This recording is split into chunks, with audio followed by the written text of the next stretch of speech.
இந்த நாட்டாம உங்களெல்லாம் ஏன் இங்கே வர சொன்னேன்னா, நம்ம இனத்தில் ஹஸ்கி டாக்னு ஒருத்தன் சோசியல் மீடியாவில் பயங்கர ட்ரெண்டிங் ஆகிட்டான்.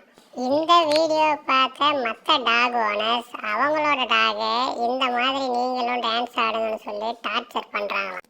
இவன் தான் அந்த ஹஸ்கி டாக். எப்படி டான்ஸ் போடுறான் பாருங்க. இந்த மாதிரி டான்ஸ் ப்ராக்டிஸ் பண்ண சொல்லி லேடி ட்ரெஸ்ஸை போட்டு விட்டுருக்காங்க. இவன் டான்ஸ் ப்ராக்டிஸ் பண்ணி காலை சுளுக்கி வாயில போய் மாட்டிக்கிச்சு. இவன் டான்ஸ் காலில் போடுறான்னா தலையில போட்டுட்டு இருக்கான். இவன் இப்படியே பண்ணானா மூக்கு வழியே வரப்போகுது. இவன் நடனத்தில் நளினன்னு சொல்லி அவன் பொண்டாட்டி நளினியே மறந்து பைத்தியம் ஆயிட்டான். என்னோட ஓனர் கண்ணில் கவர் சரியில்லைன்னு சொல்லி கண்ணை எப்படி ஆக்கி வச்சிருக்கான் பாரு. இவன் கொஞ்சம் பரவாயில்ல. இதனால ஹஸ்கி டாகை ஊரை விட்டு தள்ளி வைக்கிறான். அவன் குடும்பத்தோட யாரும் பழகக்கூடாது. டே ஹஸ்கி டாக், நாட்டாமையோட அண்ணக்கை பேசுறேன்டா. நாட்டாமை உன்னை ஊரை விட்டு தள்ளி வச்சிருக்காரு. டே அண்ணக்கை, உங்க நாட்டாமை கிட்ட போய் சொல்லு, இதை விட பெஸ்டா பர்ஃபார்ம் பண்ணி ஹஸ்கி 2.0 கம்மிங் சூன் போய் சொல்ற அந்தர்பல்டி அண்ணக்கை.